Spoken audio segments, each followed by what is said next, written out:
Would you like an opinion on a financial matter you're dealing with?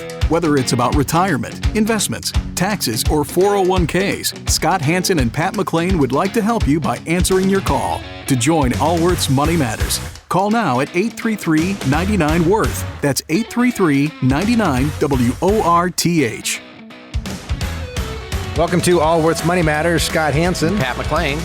Glad you're joining us today. Both myself and my co-host, we're both financial advisors, certified financial planner, chartered financial consultant. We spend our weekdays helping people like yourself. We broadcast on the weekends, being your financial advisors on the air. Whether you've got advisors you work with now or you do things on your own, whatever the case, we want you to consider us to be another source of information for you, and hopefully awesome information. Well, let's hope.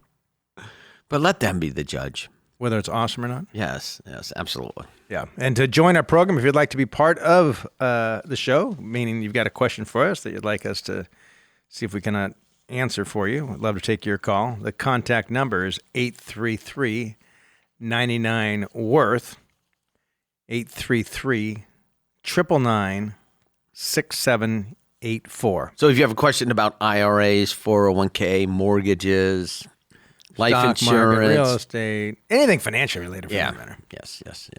We love to take those calls, and we interact with clients on a, daily basis, most certainly on a weekly basis. So I saw an interesting article that I read the other day. The title was, this is from the Wall Street Journal, Buy, Borrow, Die, How Rich Americans Live Off Their Paper Wealth. Okay? Yes. And so these people that tend to be company founders, a lot of money tied up in one stock. Really rich. Like super rich. Like Jeff Bezos rich. Yes. I doubt he sells much Amazon stock. Probably not. So let's assume you got $100 billion worth of Amazon stock. And you need to get yourself a hold of a quick $2 billion. $2 billion. How much can you spend on your living expenses? Not that much, right? Yes. Not $1 billion, for crying out loud. Okay. A few million a year, maybe? I don't know. Well, certainly. Okay, whatever. Yeah. Of course you could. Whatever. I guess you can. I don't think you could blow through $100 million if you tried.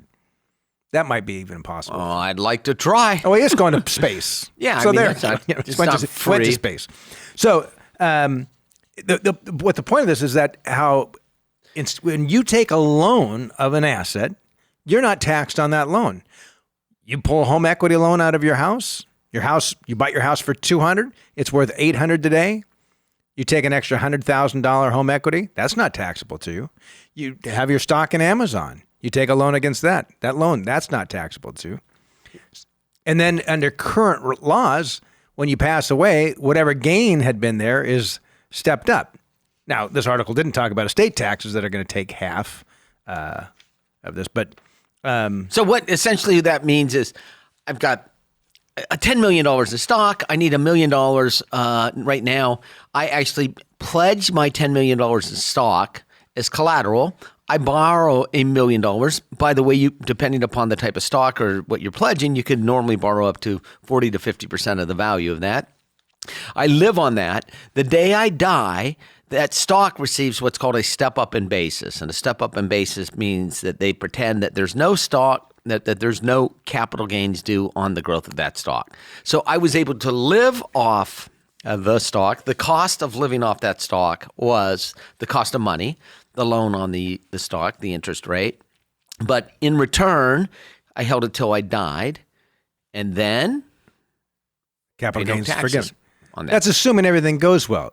Every year you read about stories of some founder that pledged all those securities, the stock price went down, and they found themselves broke because they were leveraged. And to your point, it's if your net worth's under 20 million, you probably shouldn't be. Yes. Scott, you and I were at the Newark airport 3-4 weeks ago, and our flight was delayed for 4 or 5 hours, and I was sitting there talking to the one guy who was on his way to Florida. It's securitized lending. For a large brokerage firm. And what his job was... Get you to borrow money from your stocks so you could either buy more stocks or go splurge some expensive. But not sell the stocks you had. That's what his job was. That's what his job was. Convince other brokers to offer it up to their clients. That's what his job was. Because the bank made money off that. And then... By the way, if your advisor's with one of those big firms, Those are the conflicts that are going through his or her ears every day. So we have this conversation because I'm at the Newark airport for 5 hours, and I'm like, yeah, I'll have this conversation. And he's like, let me tell you all the reasons you should have your clients do this. And I said, let me tell you all the reasons I don't think it's a great idea for many, many people. And he said, what could go wrong? And I'm like, okay. What could go wrong? What could go wrong? How about a 50% decline in stock prices like we saw 14 years ago? How about a change in legislation that no longer gives you a step up in basis and accounts over X amount of dollars or a net worth of X amount? But it's dangerous. But I think we'll see more. Look, if capital gain tax rates go from 20% to 39.6%, the tax rate will be at some point when we will be advocating even to our middle class client, let's say, that there are risk mitigation. There are capital gains. If the capital gains is so great, maybe you don't sell and you take a small loan on it. Yeah. That's what you'll see more happen. But look, it cuts both ways. And I heard an ad from this guy I respect too, was pitching home equity loans. He's a radio personality guy, but they read ads for, and he's pitching untapping that equity in your house is doing nothing for it. Get it to work for you. And I'm thinking, all you're doing is betting your house. You're borrowing money, and as collateral, you're pledging your house. How is that? Isn't your money working for you to begin with? Yes. It drives me crazy. I know. You bring it up like every 4 weeks. I do? Yes, I know it drives you crazy. Because I can't stand, I see people come in, they want to be able to, they want financial independence. They've lived in their house for 28 years, the same house. They owe 3 times in their house, 3 times as much as what they paid for their house. Not unusual. And they have no financial security because of that. Yes. That's what I see. They spent their house. What in the world? I mean, it's not like typically the money goes to buy things like fancy cars. And I mean, Honda Accord's pretty dang fancy on a like as far as cars go. If you can afford it, great. But when you're taking money out of your house to go buy new cars, yes, probably not the best idea. Anyway, I won't bring it up. Well, you can bring it up. You can bring it up as often as you want. I agree with you. I just don't. But let's go to the calls. 833-99-WORTH if you'd like to join the show. 833-999-6784. See how we got that? 99 worth. Pretty smart. Let's talk with Lori. Lori, you're with Allworth Money Matters. Hi, Scott and Pat. Thank you for taking my call. Sure. Yeah. I have a question about ESTs, the Delaware Statutory Trust. Okay. We're selling a rental and wanted to do a 1031 exchange, and we were offered this as an option. I wanted to know what your opinion is about it. So essentially, this is a Pat, I don't know if you've heard much about this. It's essentially the old tenant in common set up under a different name. Okay. And it doesn't have to be in Delaware, by the way, to have a Delaware statutory trust. Here's what ends up happening with this. You transfer your property along with a bunch of other people that you don't know, and you become partners with all these other people. Okay? Right. So decisions are going to be made by the partnership that you have no control over. It may or may not be in your best interest. And the second thing I'd want to know is, what are the fees for the syndication of this? How much are the managers making off this whole thing? There was a large analysis done years ago for the tenant in common. This is right when last time the real estate market was hot. I remember I had a client of mine come in. He didn't take my advice on it. He did not take my advice. He asked about these. I showed him I did some research and showed him a report that stated that the average syndication fees were north of 15%. At that point in time, you're better off just paying capital gains. That was my point. I said, you're going to exchange this into a property with people that you don't even know, the partner. You're going to be partners with people you don't know. You have no control over. Zero control when the property's sold. No control over. You can have capital calls on it. Why would you do this? Why wouldn't you just, Lori, why wouldn't you just do a regular 1031 into a property you identify? Oh, well, I mean, that is an option.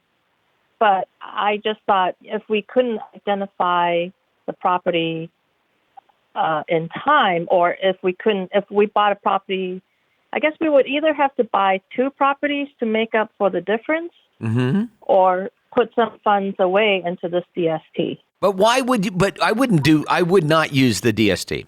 Just flat out. I see. Because of the lack of control? Yeah. Oh, 100%.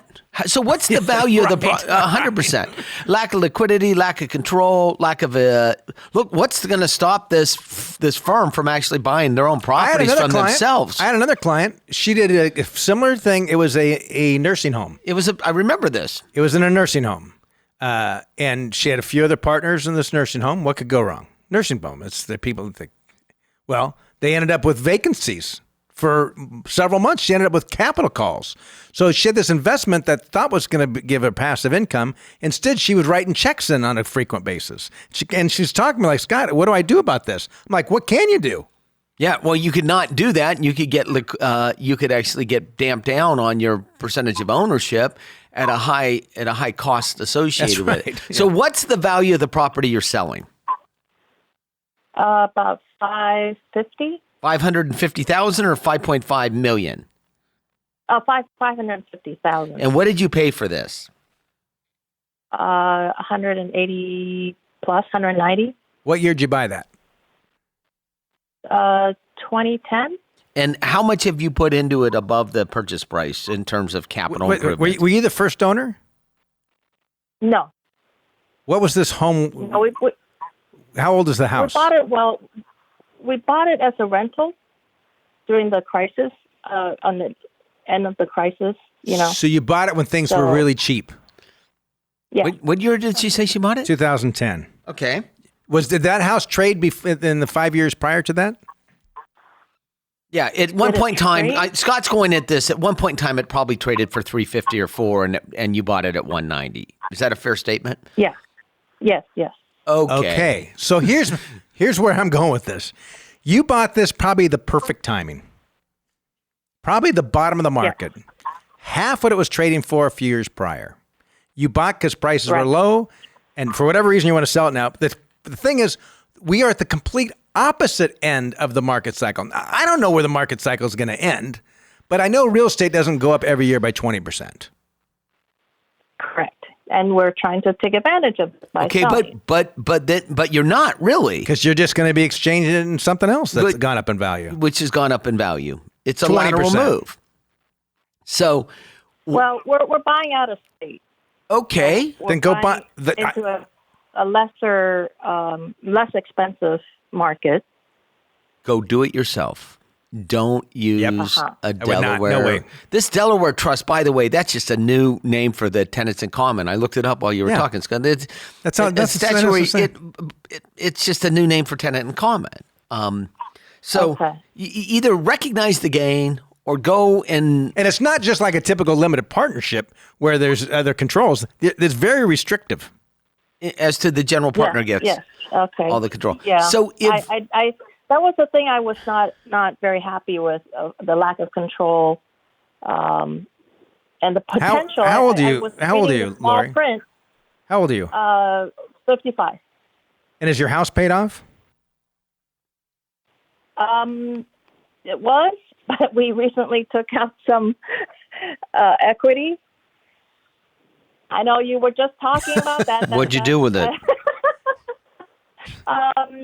We're investing it. In what? Some real estate, some stocks.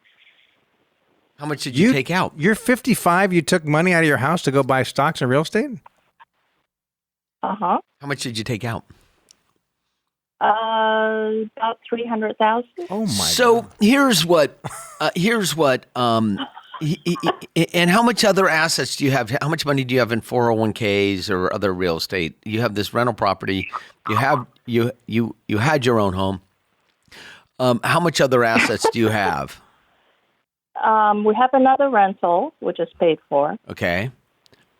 It's worth about $500,000. Okay. I have about 1.5 in 401ks and good for you. other savings. Yeah. Okay. So right now, That's you're 55 years of age. What percentage of your 401k is in bonds? Oh, very little. Okay. I would say about 12% or Okay. less. So here's my opinion.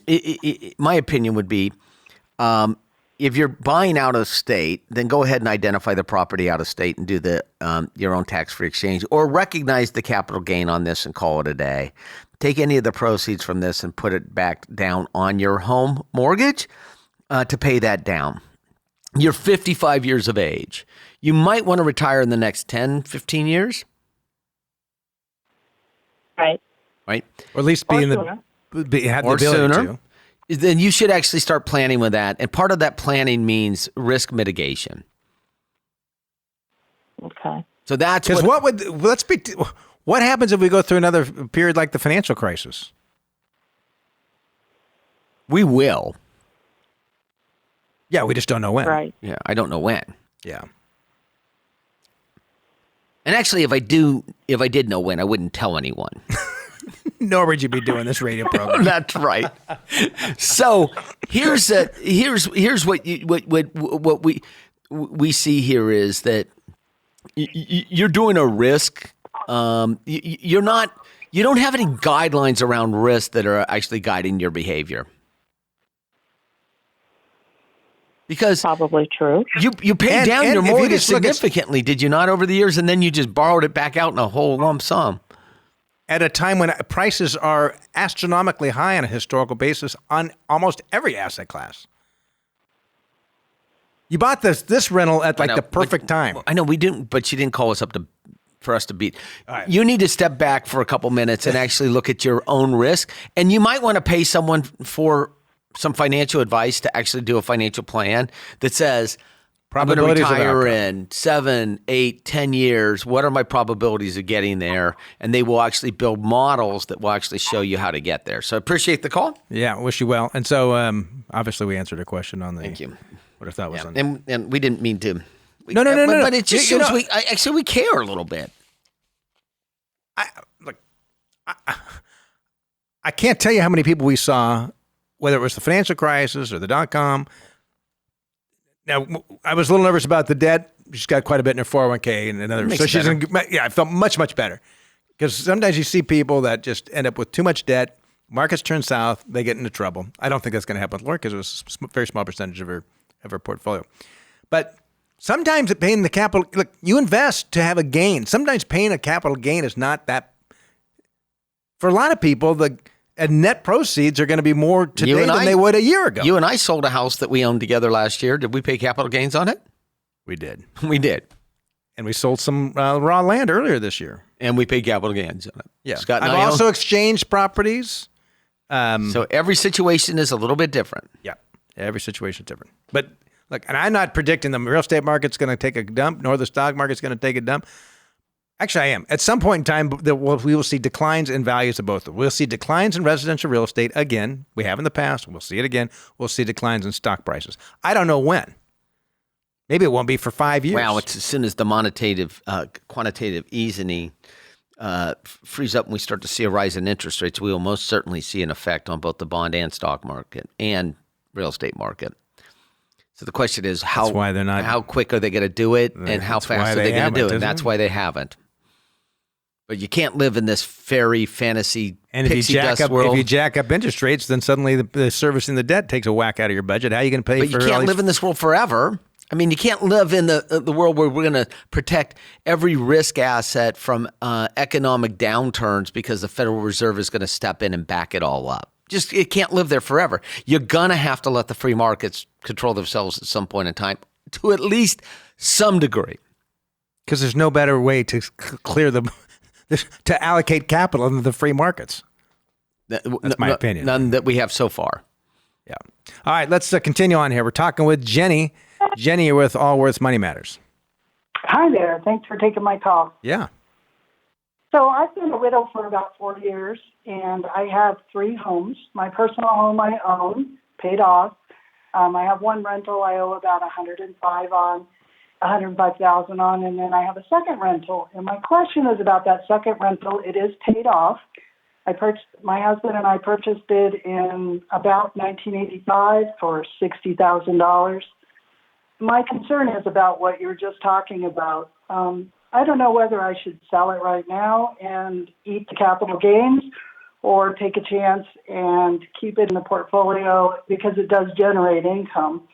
Right now, it rents for about $1,600 a month, and the annual cost on insurance and taxes is about $500 or $5,000. Wish it was $500. Okay, so you're netting about $13K. Yeah. And what's it worth? Money coming there. But I'm concerned about the drop in the market and the increase in capital gains taxes right now. What's it worth? It's worth about $400,000. And your husband passed away 4 years ago? Yeah, and my attorney did have me have all three houses reappraised at that time. So I don't know if he did anything with the county to step it up, but he did take his name off of all of the paperwork. So it's all in my name now. Yeah, there's nothing in the county to step it up. This is an income tax. So whatever the value was worth when he passed away, assuming this is held in community property, that's what the value you look back towards, not what you paid for it back in 1985. Other than this $105,000 on rental number one, do you owe anyone else money in the whole world?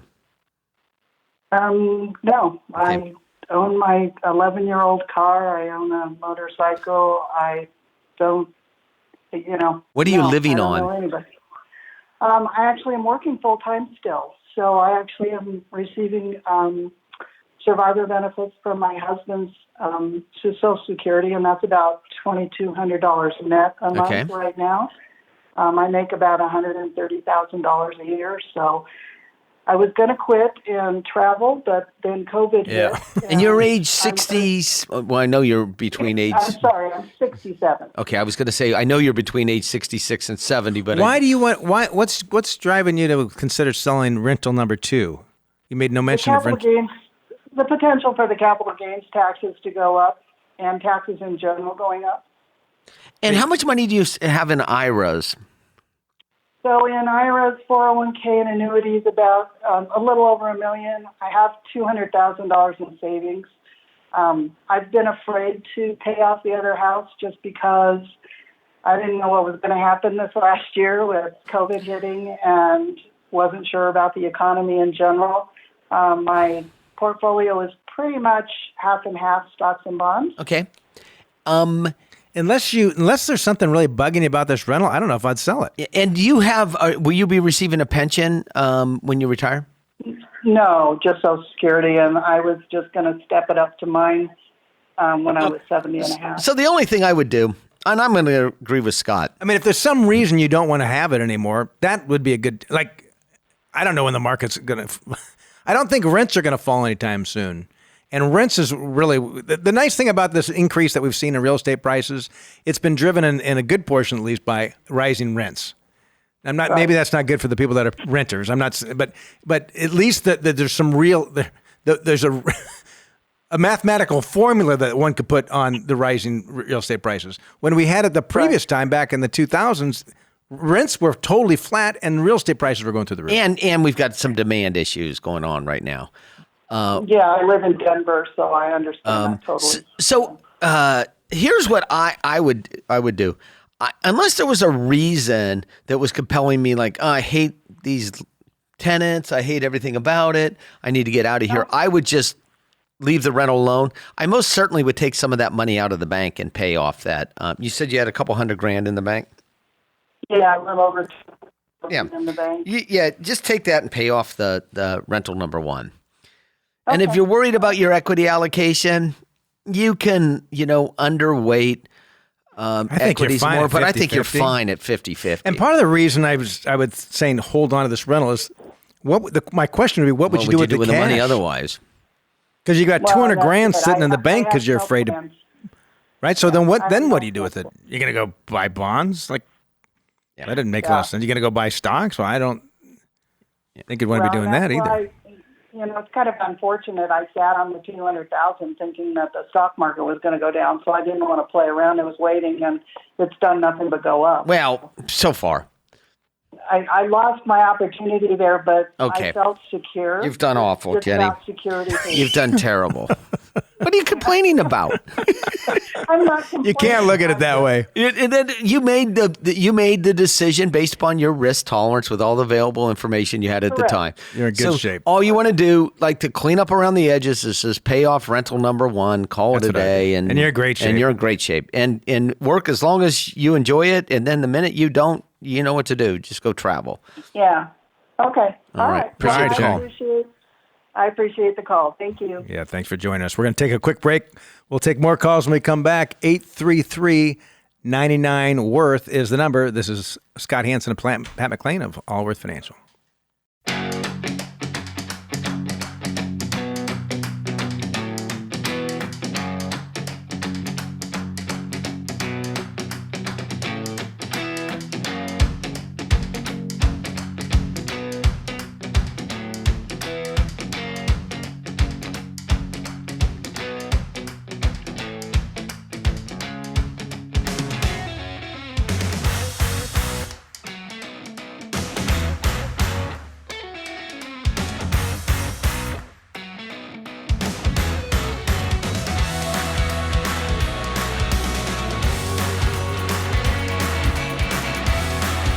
Can't get enough of Allworth's Money Matters? Visit allworthfinancial.com/radio to listen to the Money Matters podcast.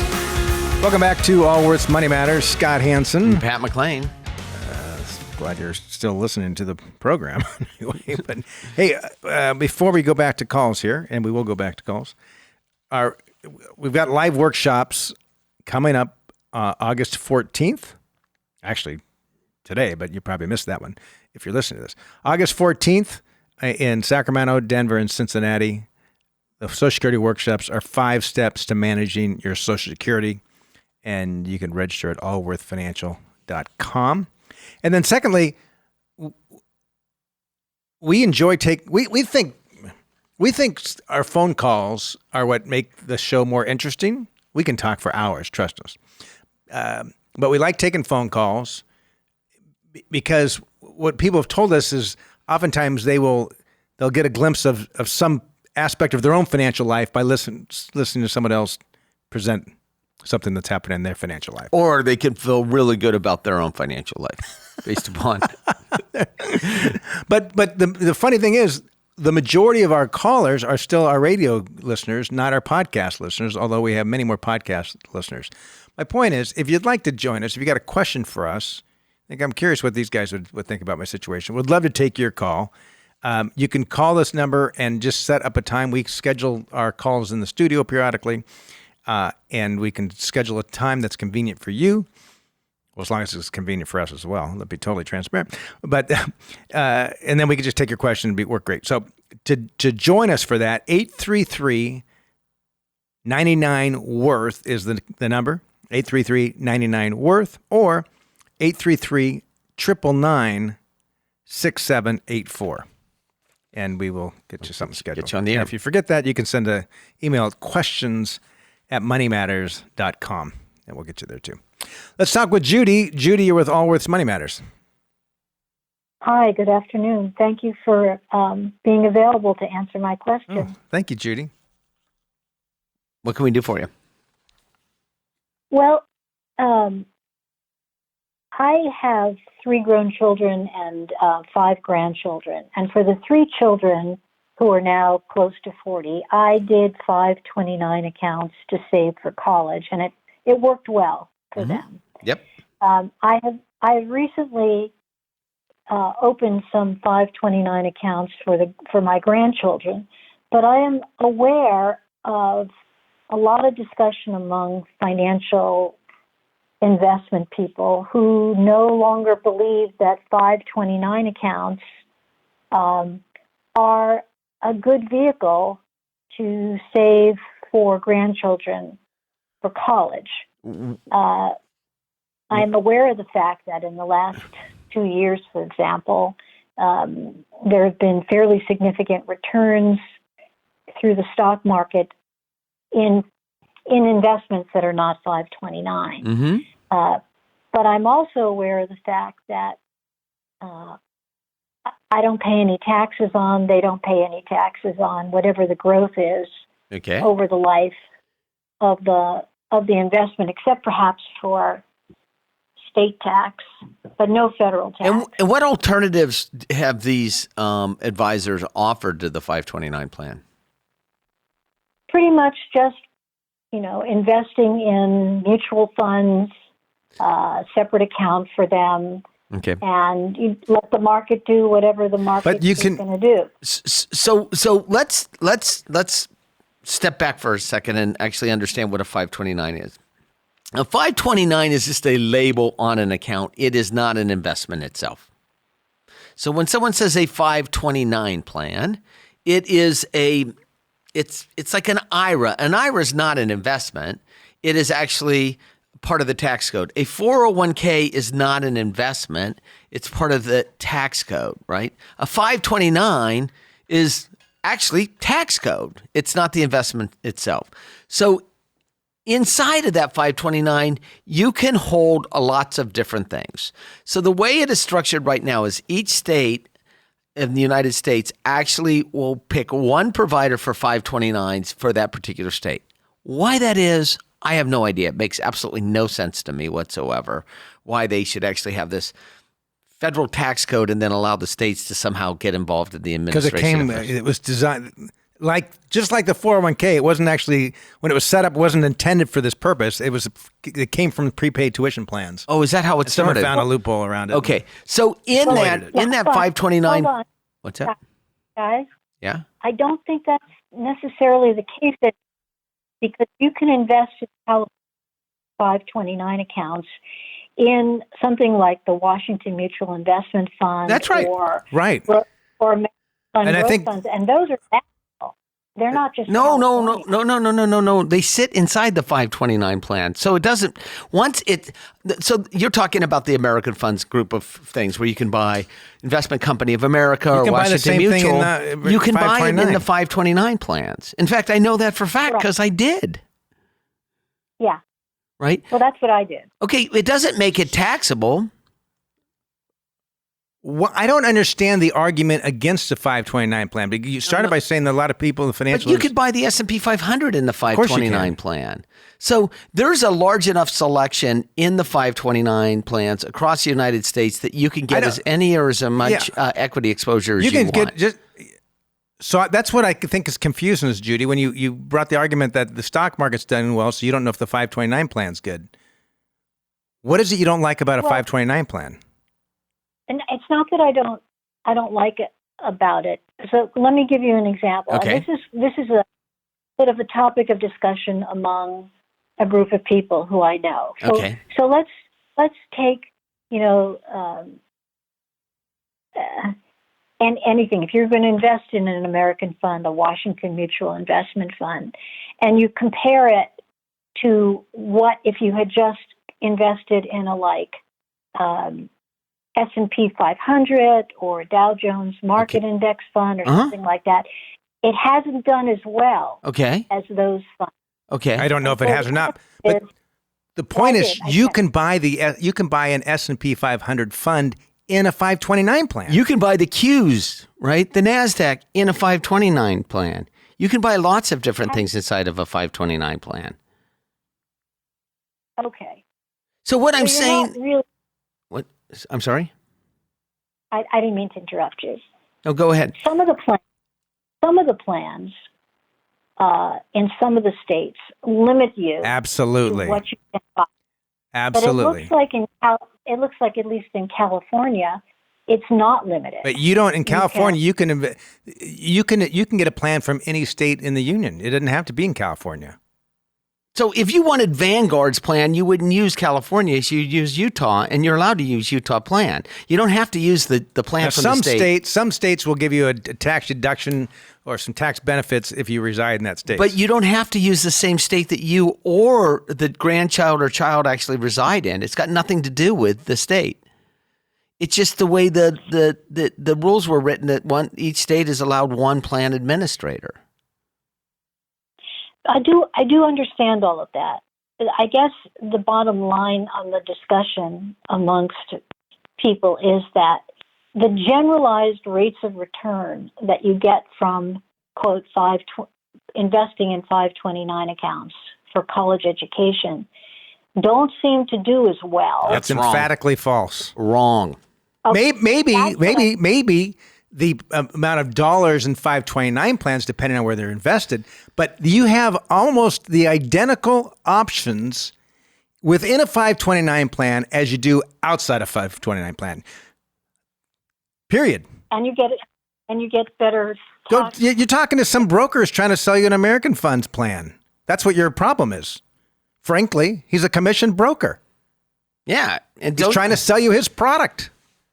Don't confuse the two.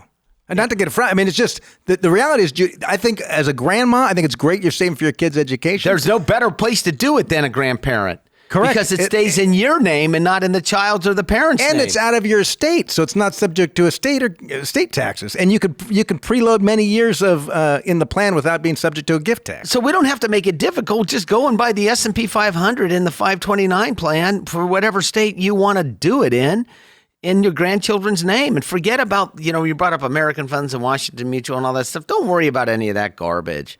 Don't tell you with the brokers. He or she could make that argument, them or they, all day long about underperforming. And I will tell you, it might be a little bit more expensive, maybe 1 or 2 basis points. I can't imagine why someone would try talking a grandmother out of a 529 plan for the grandkids. I honestly cannot understand. I cannot think of a situation where that would not be a good. I can't think of one. Judy, were they trying to talk you out of it? This is not a discussion with like the broker. Okay. This is a discussion among co-equals, so to speak. Oh, we'll have them. Listen. Don't get your. Look. I could talk to. If I talk to my friends about how to overhaul my car engine. Yeah. I don't know. None of my friends seem to be good mechanics. We can sit and debate about pistons, and I don't even know what I'm talking about. But the premise here is emphatically wrong. Yeah. So anyway, I hope that helps, Judy. Let's. And by the way, don't invite me to any one of your parties where this is being discussed. I do not want any part of that. I don't like being at parties when someone's sitting and talking. Oftentimes, I'm sure that happens. Hey, can I ask you a question? You're thinking, it is my time off right now. I'm going to call me Monday through Friday. I just spill my drink all over him at that point in time. Just really stop. And you say, sorry, I've had a little too much tonight. Bam. All right, let's talk with Steve. Steve, you're with Allworth Money Matters. Hi, my question is about the 72T withdrawal out of my 401k. Okay. Haven't had a call like this in a long time. Yeah, this is exciting. Tell us about your situation. How old are you? I am 49 years old. All right, tell us about your situation. I've got 2 retirement accounts for my employer. I have a 401k and a profit sharing plan. And between the 2 right now, I'm sitting about $500,000. And I want to know at 55 if you think it's possible to double that and retire. Well, there's 2 different questions here. One is, do you have enough money to retire? And we can dig into that at either today or at some other point in time. The other is whether you can use 72T. And 72T is? It's just the Internal Revenue Code that has exceptions to the early withdrawal penalty of 59.5. Typically, we see this when someone says they're under 59.5, they're typically under 55. They want to set up an income stream, and you can set up an income stream as long as it's designed to last you to your dying day and not subject yourself to the early withdrawal penalties. Further, there's a provision that says if you are 55 or older in the calendar year in which you retire or just leave your employer, you can take money from that 401k account without any restrictions, without any early withdrawal penalties. So the punchline there, Steve, is, look, 72T, if you retire and you're retiring around 55, we would encourage you to leave this employer in the year in which you turn 55 and not set up a 72T, but go into the 401k as needed and make the withdrawals from there. And the reason is once you start a 72T distribution, it's much more restrictive and the penalties are much more onerous. So 72T distributions is a series of substantially equal penalties based on your life expectancy and an assumed Payments equal payments. payments. What did I say? Penalties. Oh, payments assumed on a predetermined rate of return. Once you start those distributions, you can't change them for 5 years or 59 and a half, whichever is longest. But if you just dip into your 401k after age 55 in the year in which you separated service, you can take money out without penalty, just taxes do. So you're asking us a question that will apply to you 6 years in the future. Forget everything I just said. Don't worry about it until you get 6 years in the future. Okay. Because tax laws will probably be different. Most likely change. And if you're really serious about retiring in 6 years, you should actually probably start doing some serious financial planning, which is how do you actually make sure you have enough to retire at age 55, which it means debt. Well, that would be the next question. Okay. What's the next question? I said that would be the next question. How do I retire? How do I do it? Yeah. Well, like the old adage, they had Steve Martin. How do you become a millionaire? Oh, you start with $1 million. Right. That's pretty simple. Right. So the question is, how much debt do you have? Just a house payment. Well, but that payment isn't debt. That's a payment. How much do you owe on the home? $280,000. Okay. Are you married? Yes. And does your wife work outside of the home? Yes. Okay. Is she going to retire at 55? Actually, she's older, and that is the plan. Yes. Okay. So you need to actually go and have a financial plan done because at $280,000 on the debt with $500,000. Does she have 401k as well? She will have a pension. How big will her pension be? Relative to her salary? It's salary. No, is she a government employee? Yes. And how big will her pension be as a percentage of her final salary? I believe we're looking about 60%. Okay. So it's going to be tough with that $280,000 of debt on that house and that house payment. But you could pay someone to do a financial plan, and they'll work you through all the scenarios to show you whether you could do it at 55, 57, 60, 65.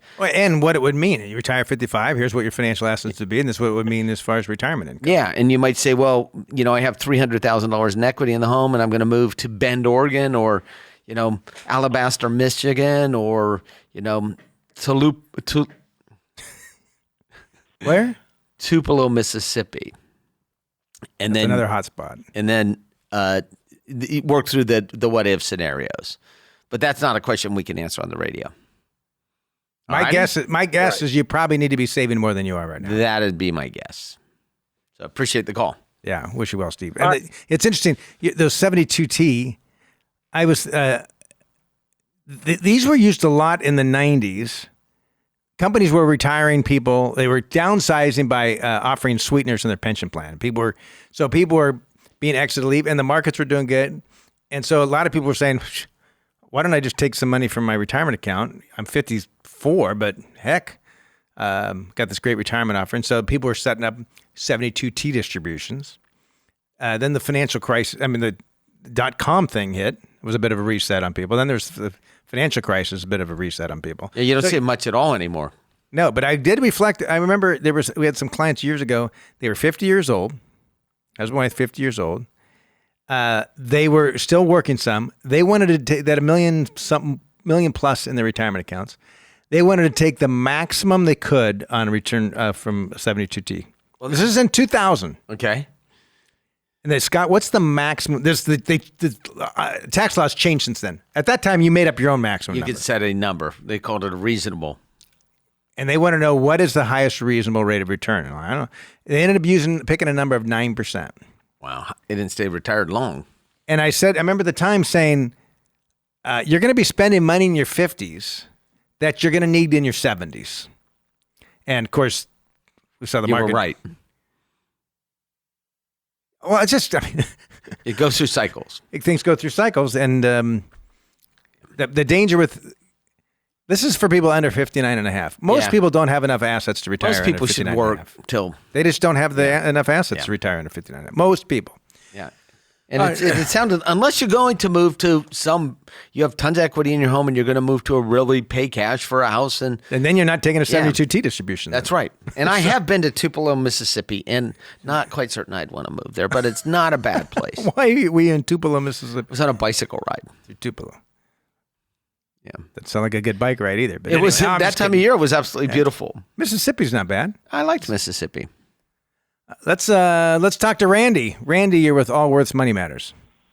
Hi, thanks for taking my call. Yeah.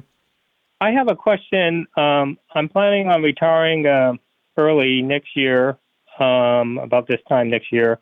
I'll be 57 and a half. And I have a question.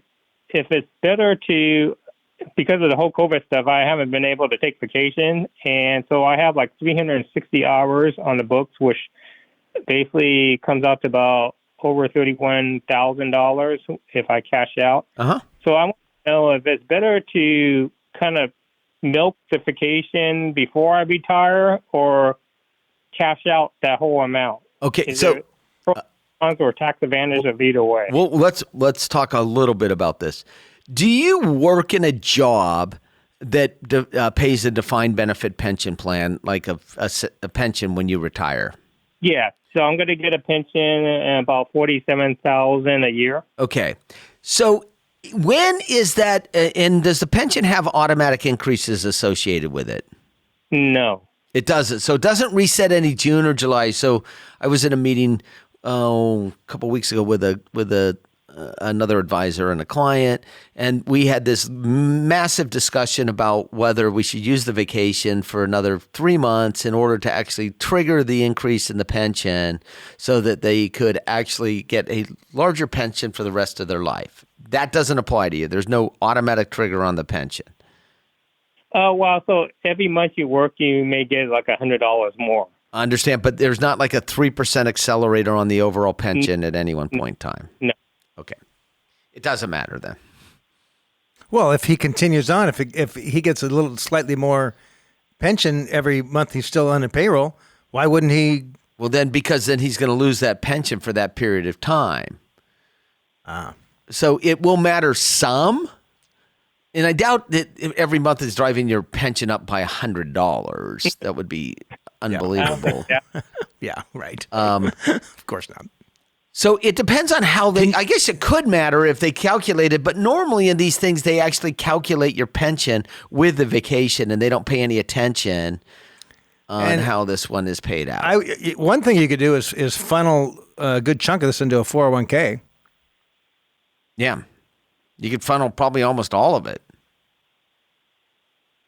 The vacation amount. You're saying if I take that whole lump? Just move your withholdings on your 401k way up. Or, right? Or, so what happens is it's not going to drive you into a higher tax bracket per se because of the fact that there's going to be a large withholding on it, but your tax liability is determined at the end of the year. So what's your ordinary income? 170. Okay. And what will your pension amount be? 47,000. Yeah. So you're at 100 and so let's do the math, right? When next year you retiring? You said right around now. So I thought I'll be working only half a year. Right. So you're gonna be in you're not gonna move your tax brackets between year to year because your overall income for the year will be the same. So there might be a larger withholding on that pension on the vacation time as is pulled. Are you out. maximizing your 401k now?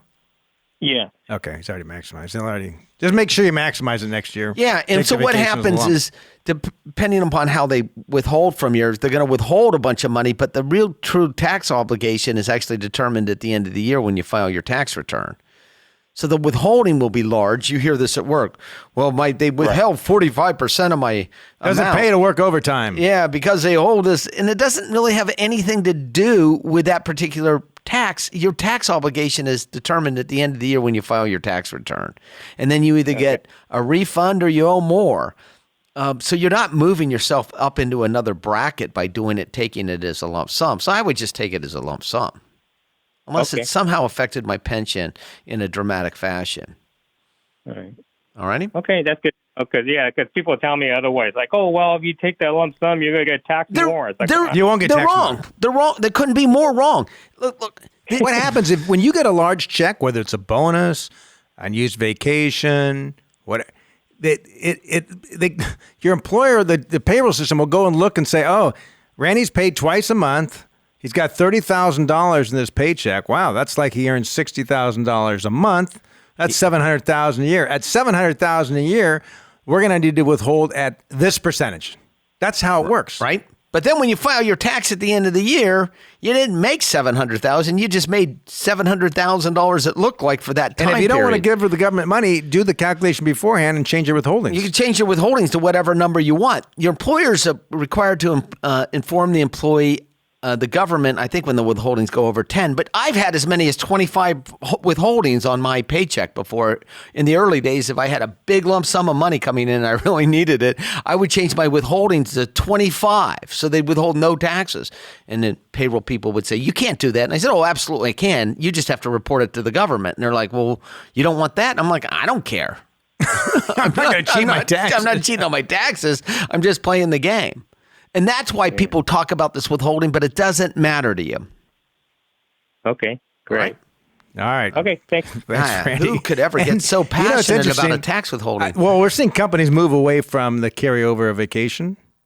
And as an example, Allworth, our company, we have unlimited vacation. For all employees? Unlimited. One or the other. No, So it's which one is exempt. it? It's exempt. Huh? It's exempt. We don't know. It's exempt. Anyway. It's exempt. It's exempt. Which one is it, Pietro? Salaried employees. It's have exempt. unlimited. It's exempt employees. All right. So for a large portion of the employees, we don't care. I hear. I mean, I think it's companies do that because they don't have to carry the liability of unused vacation. which makes sense. Anyway, well, that's how we're finishing the program. So hopefully you've enjoyed it. Hopefully you've learned something. It's been good being with you. We'll see you next week. This has been Scott Hansen and Pat McLean of Allworth Financial's Money Matters. This program has been brought to you by Allworth Financial, a registered investment advisory firm. Any ideas presented during this program are not intended to provide specific financial advice. You should consult your own financial advisor, tax consultant, or estate planning attorney to conduct your own due diligence.